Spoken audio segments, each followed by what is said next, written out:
coming.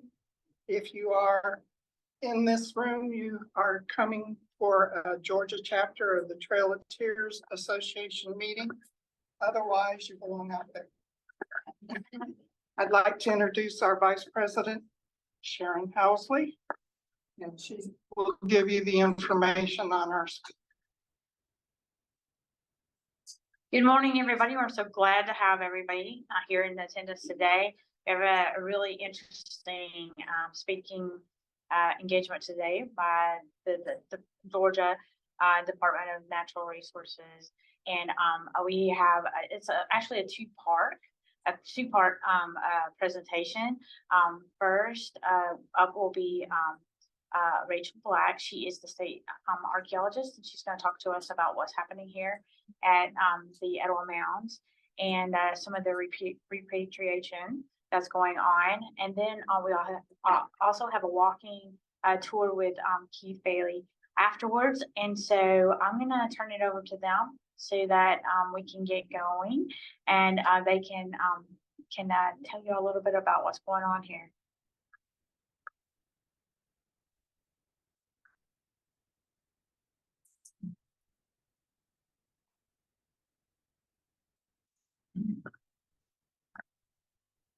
All right, I'm not used to a microphone. I'm used to just yelling at the crowd, so I don't know if I'll remember to talk into the microphone.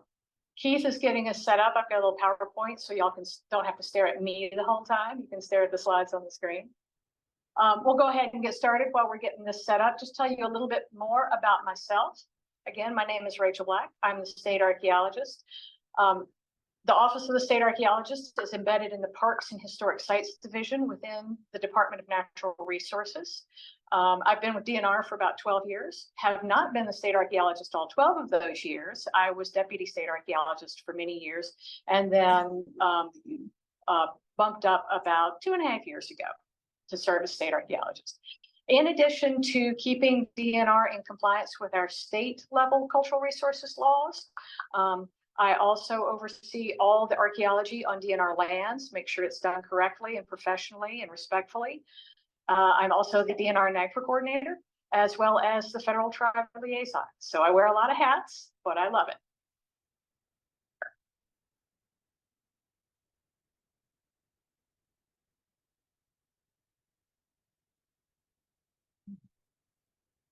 All right. Keith, is this the new bulb? All righty. It isn't much better. So today I'm here to talk to you about the Native American Graves Protection and Repatriation Act. I always like to get to know my audience. How many of you all have heard of NAGPRA before? Okay, we got a few of you. Well, we'll go ahead and get started then. So what is NAGPRA? What is the Native American Graves Protection and Repatriation Act?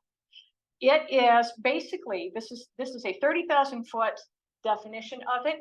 It's a federal law that was passed in 1990, and what it does is it created a process for which federally recognized Native American tribes and Native Hawaiian organizations and Native Alaskan organizations can regain control over their ancestral remains, associated funerary objects, sacred objects, and items of cultural patrimony that have left their possession over the last 100 years, 150 years, 200 years, for whatever reason. Now, item of cultural patrimony is an item that is so significant to the culture and to the tribe that it just cannot be owned by one person. It belongs to the whole tribe. This is not an artifact law. This is not an archaeology law. This is not even a historic preservation law. This is a human rights law. This is a civil rights law. It is a property rights law. It is administered by the National Park Service through their National NAGPRA program. Now, National NAGPRA does not necessarily enforce compliance with NAGPRA, but it helps people like me, NAGPRA practitioners, navigate the process. It also helps the federally recognized tribes. It helps us get the process done. So, who does NAGPRA apply to? It is not a blanket law that applies to everybody across the board. It applies to federal agencies, museums, and federally recognized tribes. Now, the federal agencies and federally recognized tribes is pretty self-explanatory, but that term museum, it can be a little vague, right? It can be a little general. Well, this is the definition verbatim out of the code section for what a museum is per NAGPRA, and that's any entity, organization, state government, city government, county government, medical examiners' offices, even private museums, private institutions that, this is key, one, receive federal funding, and two, have possession or control over Native American remains, funerary objects, or sacred objects. Now, let's see, wait a minute. Got to put my glasses, this is new, I got to put my glasses on so I can read my computer screen. So the other thing that NAGPRA does is it encourages and facilitates communication between the federal agencies and the museums and those federally recognized tribal groups. You cannot do NAGPRA without talking to the Native Americans. It's a relationship in order to build those bonds and to build trust between the tribes and the institutions that are subject to NAGPRA. Just as a reminder, I know y'all are Trail of Tears Association, so I'm sure I don't have to tell you this, that all those federally recognized tribes in the United States, they are all sovereign nations. So they are their own countries within the United States. So when we do NAGPRA, DNR is considered a museum under NAGPRA. So when I reach out to a tribe for consultation, I am a representative of the US government, the United States, consulting with another country. There are roughly 550, a little less than 550 federally recognized tribes in the United States. Approximately 20 of those have identified all or portions of Georgia as ancestral lands. So that is a very basic foundation of what NAGPRA is. Any questions so far on that? I'm going to get a little more into the weeds on how the process works in just a minute, but just want to ask if you've got any questions so far. No? All right. I'm going to skim through this really quickly because Keith will talk more about it when we go on our walking tour. But since we're sitting at Etowah, just wanted to introduce it, make sure we're all on the same page. It translates into tribal town, established about 1,000 years ago as a regional center of power. Its influence, its sphere of influence covered a great chunk of northern Georgia, extended up into Tennessee and over into Alabama. The site consists of several large platform mounds and many more smaller rounded top mounds. There were public buildings, there were houses, gardens, the defensive ditch, palisade wall, everything that a community would need to live here year round. And that's what people did. They lived here year round, and it was a very thriving city for several hundred years. In 1540, the Spanish came through the area and visited Etowah. They traded with the Native Americans that were living here with their European goods for native-made items. Unfortunately, they also brought in European diseases, which took their toll on the tribes because they had never been exposed to those types of diseases before. Few decades after the Spanish came through, the population of Etowah started to decline, and those that were still here began to migrate to other areas. They traveled down the rivers into Alabama to set up new areas, new towns, and new cities of spheres of influence. And by about the middle of late 1500s, Etowah was essentially abandoned, where no one lived here anymore. A little bit later, Cherokee start moving down from the Tennessee, North Carolina area. This becomes Cherokee country. Chief Van House right up the road. I know y'all are Cherokee Trail of Tears, so I'm preaching to the choir here. Newachota off the road, Chief Van House. In the, pardon me, late 1700s, relationships between the Native Americans and the United States government deteriorate rapidly. And in leading to, in the early 1800s, the passage of the Indian Removal Act in 1830, and hence the Trail of Tears.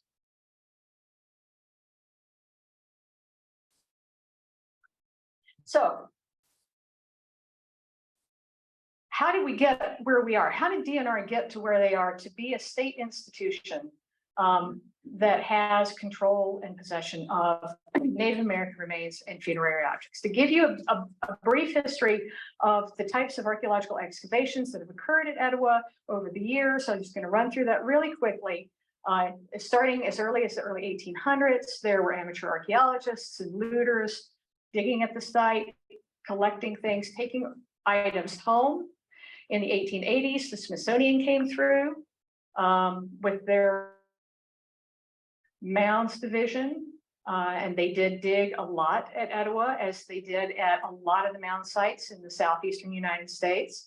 In the 1920s, Phillips Academy came through and did some excavations. Remember these names, they're going to come up again.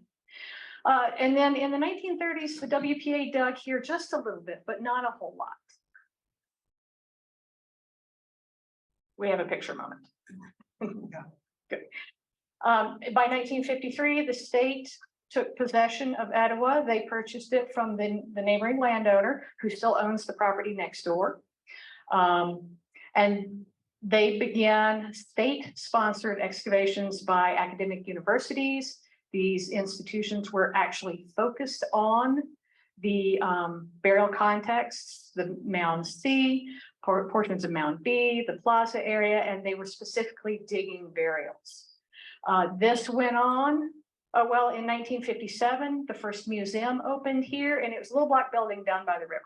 And they were exhibiting some of the burial items that had been excavated in the preceding few years. Etowah was listed on the National Register and listed as a National Historic Landmark in 1964. And then finally, in 1973, the state-sponsored excavations of burial contexts ceased.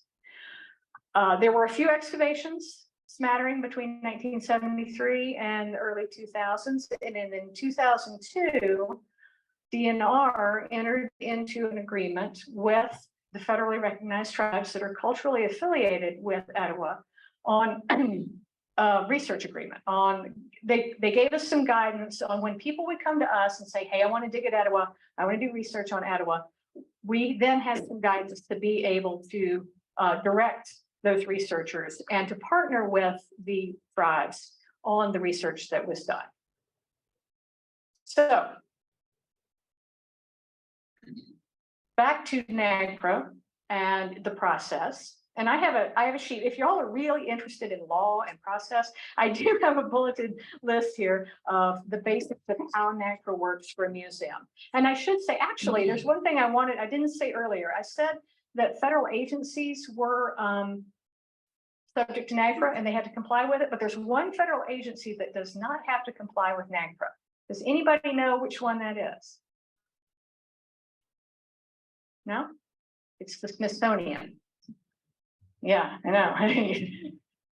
They do not have to comply with NAGPRA. They actually have their own repatriation law that was passed in 1989, the year before NAGPRA. So they do repatriation, but they're not held accountable under NAGPRA. DNR is, when the law was passed in 1990, it gave all the institutions that are subject to NAGPRA, the museums, the federal agencies, a certain period of time, 3 to 5 years, to produce inventories of their collections and get those to the federally recognized tribes so that they could start the discussions on who's culturally affiliated with what. DNR already had collections. They knew they were subject to NAGPRA. They started their NAGPRA program. They identified a NAGPRA coordinator. They got a NAGPRA grant, which is something else I didn't mention about the National NAGPRA organization. They do administer grant opportunities, and DNR got a grant in 1993, I believe, to do an inventory of all the DNR control collections that are subject to NAGPRA. Etowah was one of them. We also have Kolomoki and then a few other sites that aren't quite as big as those two. It took 3 years to inventory the collection. We got the inventory done. During those 3 years, we also another NAGPRA grant, we partnered with some other agencies to initiate consultation. And there were 12 consultation meetings held over the course of 6 years, from 1995 to 2001, if I've done my math correctly, to discuss cultural affiliation. Now, the people at the table at that meeting we had representatives of 8 federally recognized tribes. We had representatives from DNR, the Office of the State Archeologist, which was separate from DNR at the time. The State Archeologist was actually housed in West Georgia. There was representatives from the Smithsonian and Phillips Academy, because both of those institutions also have ancestors and funerary items from Etowah. And that's what we call a split collection. That means that all of the Etowah ancestors, all the funerary items, all the sacred items that were excavated from Etowah over the last century are not in one agency's control. They're not even in one curation facility. They are spread across the United States. And that makes consultation and repatriation a little more complex. So,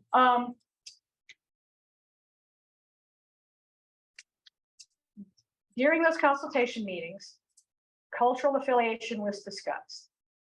At the end of the day, it was determined that based on the age of Etowah, that it was more closely affiliated with the Muskogean-speaking tribes, even though we all recognize that the Cherokee were here later. So for NAGPRA purposes, Etowah was culturally affiliated with 5 Muskogean-speaking tribes. The tribes that were at the table, let me see, during the consultations included the 3 federally recognized Cherokee tribes: Cherokee Nation, Eastern Band, and the United Etowah. And then these 5 Muskogean-speaking tribes: Muskogee Nation, Platteflaco Tribal Town, Alabama Casarty Tribal Town, Kalegi Tribal Town, and the Porch Band and Creek Indians. Let me see if I know how to go back here. Right. Okay. So the next step in NAGPRA, once you've done your consultation and once you've determined cultural affiliation, you've got your inventory, you've got your cultural affiliation, then you create what's called a notice of inventory completion.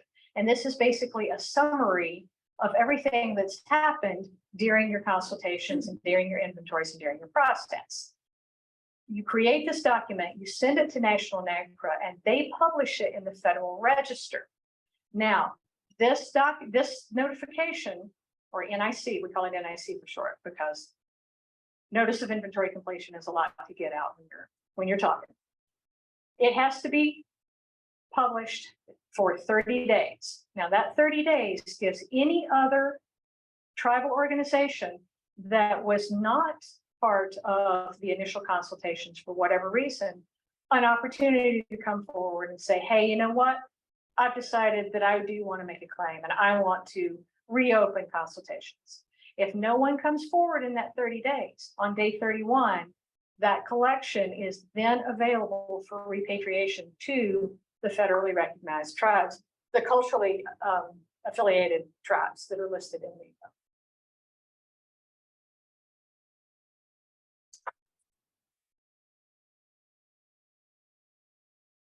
So, and we didn't get that, DNR did not get their NIC published until 2009. We had a little lag there between the end of our consultation meetings and when we got that actually in the Federal Register. There were no additional claimants come forward in the 30 days. So on day 31, those individuals and their funerary items were subject to repatriation to those 5 Muskogean-speaking tribes. In 2021, the Muskogee Nation filed a formal repatriation claim for Etowah. I hustled around, figuring out, oh my gosh, what do I do now? Okay, where's the collection? What's the state of the inventory? The inventory was done in 1996, remember that. After several, we spent quite a bit of time with that inventory, and we realized that the inventory, which would have been done in haste in 1996, in 1993 through 1996, was actually incomplete and inaccurate. And we went to the tribes and we said, hey, we don't feel like that this inventory is suitable or it's appropriate. It doesn't actually convey the appropriate number of ancestors and funerary objects. Would you like for us to redo portions of the inventory? And they said, yes, that would be fine. So we are embarking upon a project to redo portions of that inventory to correct it, because we really want to get this right. We want to make sure that we don't miss any ancestors. We want to make sure we've got them all accounted for. And this is where the next grant that the DNR has gone in for in the last 30 years. I actually have a grant application pending right now. Hopefully I'll hear in 3 weeks that we get it. Hope so. And that will allow us to clean up that inventory and get it in a good state. Now, the other thing that I had to do when the Muskogee Nation came forward with their repatriation claim is I had to contact those other 4 tribes because they had just as much claim as the Muskogee Nation. I had to ask them what they would like to do. Would they like to partner with the Muskogee Nation on this claim? Would they like to make a claim of their own? Or would they like to defer and let the Muskogee Nation take the lead? And it was just determined through discussions that the Muskogee Nation would take the lead on this repatriation. So when you hear me talk about, oh, we have to talk to the Muskogee Nation, oh, we're partnering with the Muskogee Nation, that's why I'm only mentioning the one tribe when there are 5 culturally affiliated tribes.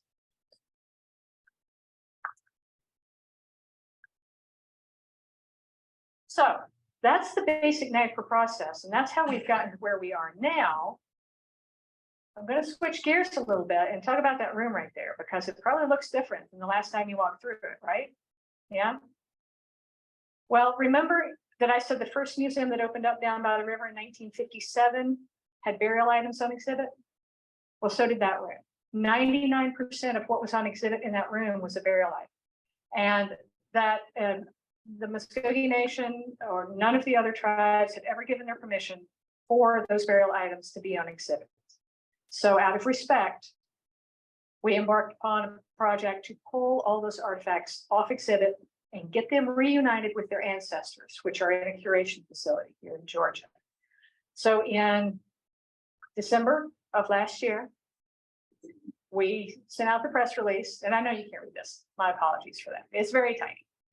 If anybody wants a copy of the press, actually, I think the press release is still linked on Etowah's website. If you haven't read the press release and you want to read the press release. Just a press release, just to let everybody know that we would be pulling the artifacts off exhibit. So that resulted, there's no artifacts. This is a good chance for us to redo that room out there and to refocus Etowah and to redesign our on what we focus on when we interpret Etowah. So this is something that's being done in other states. It is a national trend. If you've been to Cahokia recently, their visitor center is still closed. They're still under renovations. The same type thing is happening in Alabama. The Alabama Division of Archives and History are redoing their First Alabamans room, as is the McClung Museum in Tennessee.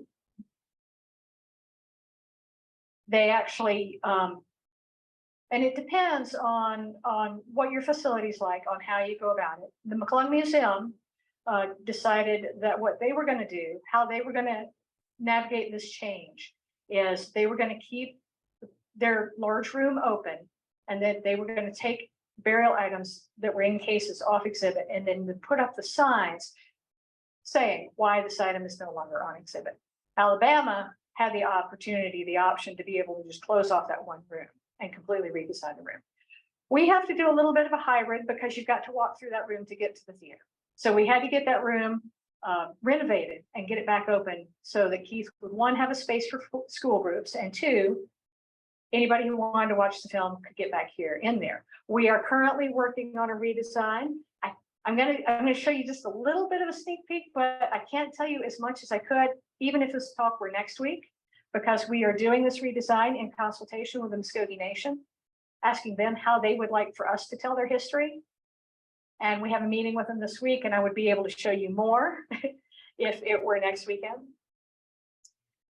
But we pulled all the artifacts off exhibit in January of this year, and they went to be reunited with the ancestors whose burials they came out of. Our short-term goal is to redesign this space as it is now. Couple of sneak peeks, the canoe will stay in there, the fish weir basket. We're gonna have interpretive panels along the walls. We're gonna pull in some more stuff. We're gonna have some hands-on activities for both kids and tactile learners like me who like to get in there and get their hands dirty. But our primary goal is to put the focus on people and the culture that lived here and that built Etowah, and to put more of a focus on that beautiful cultural landscape that we have out there. This now you can see when you walk out into the plaza, and not so much on just the objects, because we don't want to.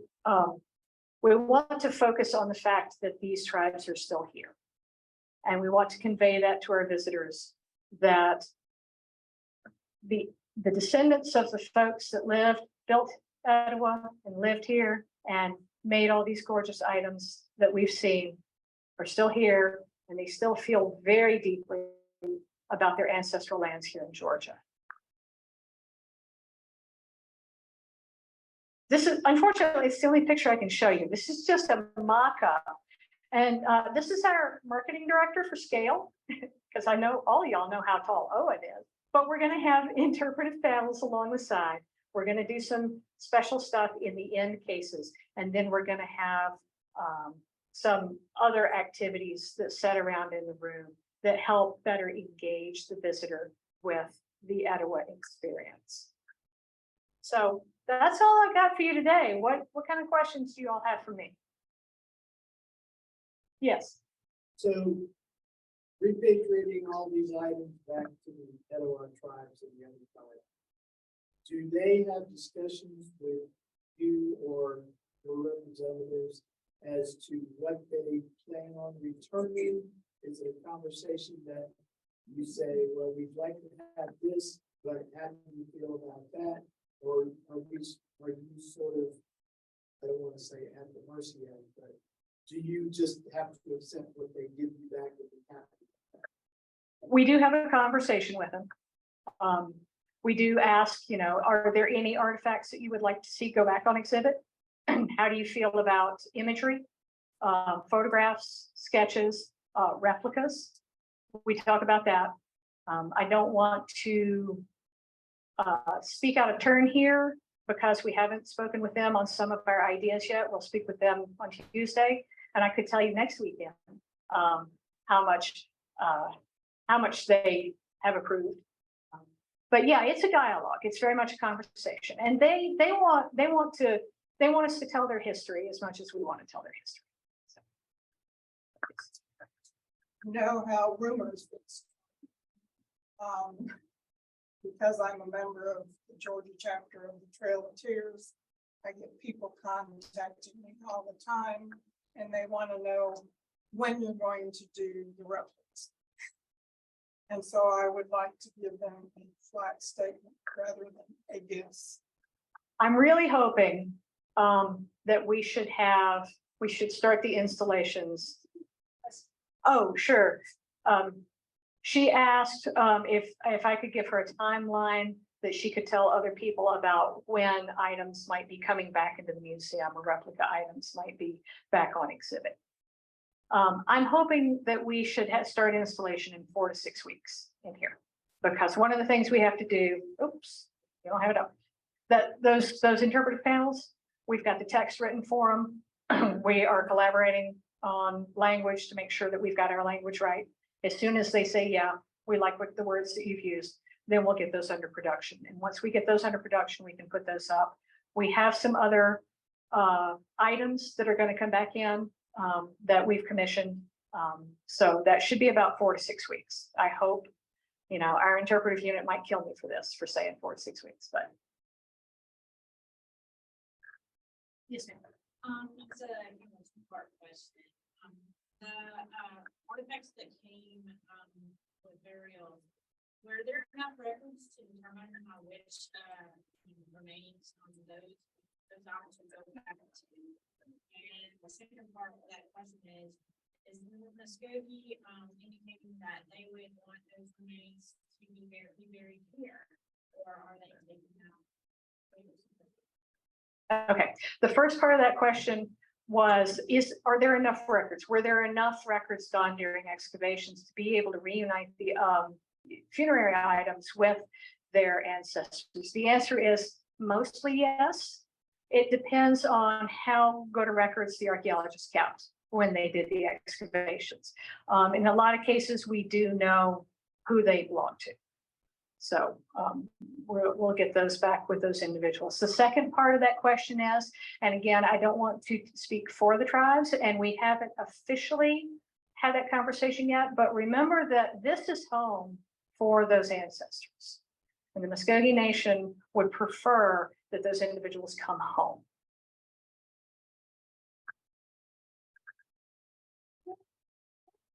The items sent back to the nations. I mean, So do they have a place? I mean, how are they being maintained, protected, all of that? right, so right now, the items, the Muskogee Nation are, let me back up just a minute. We have 3 curation facilities in the state of Georgia that meet federal standards for curation. There is one at West Georgia, there's one at UGA, and there's one at Georgia Southern. These institutions, these curation facilities are where DNR curates the majority of, no, pretty much all of our collections that are subject to NAGPRA. So they are in these specific curation facilities, and they have been since they were excavated. The Muskogee Nation right now are good with that curation facility holding on to them for the Muskogee Nation. So those, when we pulled artifacts off exhibit, they stayed here in the state of Georgia. And again, I don't want to speak for the tribe, but it may be, and every tribe is different, but they may not want them, they may not want actual possession of them in Oklahoma, because this is home and they would really prefer that they come back to their home. Did that answer your question? But the originals are not coming back. Replicas will be coming back. Is that what you're saying? Correct. If it's a burial item. And can anybody see? Is there a display or anything? Because I'm just trying to think, you want it back, but it's still in Georgia and now it's in a cultural, you know. It's in a curation facility. It's just the wishes of the tribes.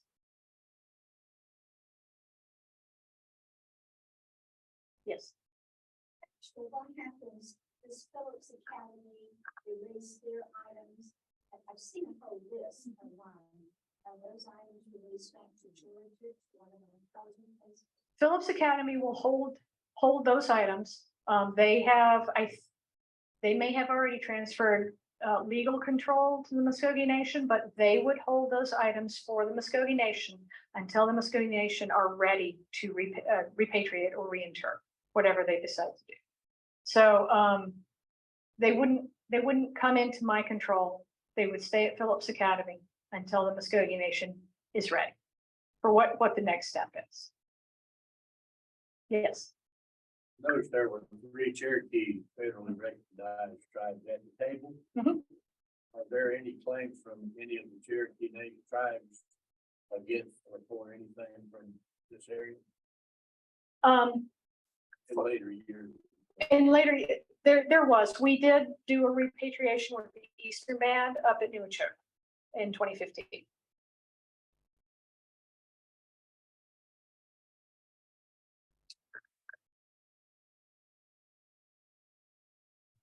More questions? Yes.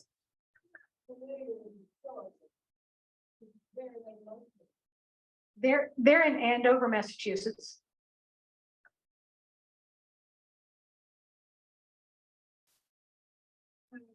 One other question, at one time, some of the artifacts, from the amount had, like, birds and things that look actually like they were South American.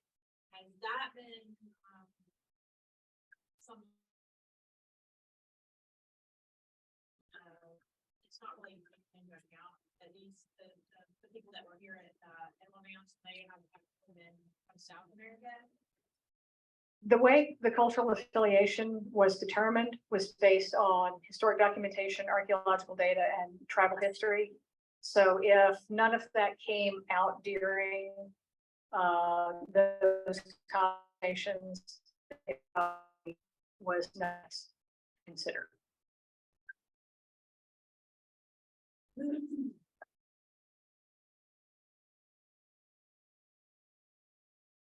All right, if there's no more questions, I'll be on the tour with you. So if you would rather ask me in private, you can always just sidle up next to me and ask me. Has the sign of sheep, but that you It was so dark. Oh, okay. If you will give me just 5 minutes, I will go through this agenda very quickly because my bronchitis is not allowing me to talk. So if I have members here from the Georgia chapter, I need an approval for the May 13th, 2023 minutes that were in the last email blast that you received. Second. Okay. Linda Baker, can you tell us anything about membership or anything that you have?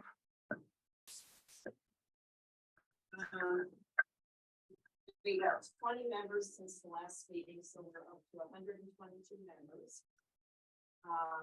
That's about all I have. Be sure and visit the table out there with items for sale. There's membership forms there. It's not too late to be a member for this year. And if you join, you will get a discount if you attend the conference this year in Oklahoma. I think Leslie's going to talk about a list. You want me to talk about it? If you would. Yeah. So the conference this year is going to be in West Siloam Springs, Oklahoma, from October 16th to the 18th. And that's just west of Siloam Springs, Arkansas. And I know they're going to have a field trip to Tallinn, and that's about all I know about it, because as of the last time I checked, the information is still not on the national website. But you can go to the national website at nationaltota.com and just keep checking, and sooner or later they'll have all the information there as far as making reservations at the casino. It's going to be what's the name of that casino? Is it just Harris? Yeah. Harris Casino in West Siloam Springs. And once we get the information, we'll also put it in one of our e-blasts. If you are not receiving our emails, which are sent out every month, there's something that we send out. You need to put your name on the list that they're handing around with your email so that we can send you the information. We're always in need of volunteers. Right now, we need more technically inclined media specialists. We have totally relied on Rachel, who is working full-time and trying to keep up with what we're doing. And please thank her. She is videotaping this presentation to be put on YouTube for you to review it again, and for those who are not here able to see it. We just appreciate her no end. Sharon Housby, please wave. She is the vice president and she's in charge of programs. So if you have any ideas of locations or speakers, please see her. She'll be glad to take that information. Otherwise, you can email me if you've got a copy of the agenda. I have a couple more copies. Also have my business cards. If there's any additional information from anyone here about what's going on around us, you can give us that information. Otherwise, our next meeting is September 9th. It'll be in Forsyth County. We try to bounce back from one side of the state to the other so that everybody gets a fair chance at you. And it will be at the library that's on Setting Down Road. Be interesting to find out how that was named. The speaker will be Michael Wren, fabulous researcher. The man worked full-time for years, and he actually transcribed records from the archives at Georgia here for the National Archives and for the Georgia Archives in his spare time. So he has most of it on his cell phone, which I cannot believe, because every time I ask him a question, he says, let me see. And And also, the National Park Service is also gonna be with, Michael at that presentation to discuss what, documentation that you have to do to have a site fit on the National Trail Tours, registry, which, Georgia has like 17 we have to do, and we need some more, assistance with that so that we can get that documentation done. And Michael can go over that with us, and also the National Park Service, as their final word on who gets marked on the trail and who doesn't. yeah, we'll keep up with sites that we're working on. And I will send out my president's letter, which I will tell you what sites are coming up that need help with explanations. I'm only one person. I'm the only preservation officer for the Georgia chapter at this point in time, which means I'm over at least 12 counties. I can't be everywhere. We need help.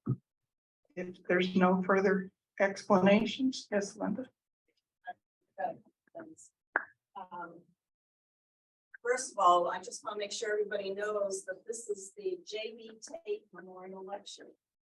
And we're going to do this once a year in July. And I want to recognize J.B.'s wife, Diane, who appreciate supporting us. And then the second thing is Alice, where's Alice? You want to talk about what you're going to do at Berry College coming up? August 31st at 7 o'clock. Chiefman's Museum is hosting the inaugural lecture for their Grizzly Center for Cherokee Studies, and they're doing it at the Berry College Evans Auditorium. So I was at Georgia College as a professor at for over 20 years, and did a lot of research on the family over those years. And so I'm doing a lecture. So It'll be in the newsletter also that we send out. We'll send you that information. If there's nothing more, I'll discuss this. You got a ticket when you